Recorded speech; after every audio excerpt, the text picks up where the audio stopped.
Okay, I'm just out here cruising in the Puget Sound. I'm on my way to Bedwell Harbor.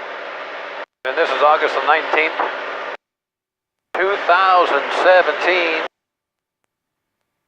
That's what it looks like out here today. It's absolutely another stunning day. Seems like they're all pretty darn nice though out here in the Pacific Northwest.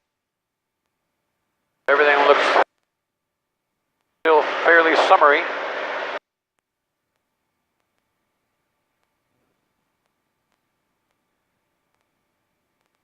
So I'll be there in 44 minutes. It's only 61 nautical miles away to Bedwell. And people are still out here sailboating. That's cool.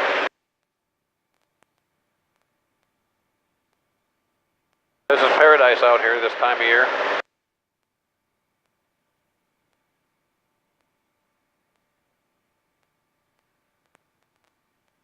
Sit back and enjoy the ride. Thanks for flying with us at Northwest Seaplanes. We'd love to have you along.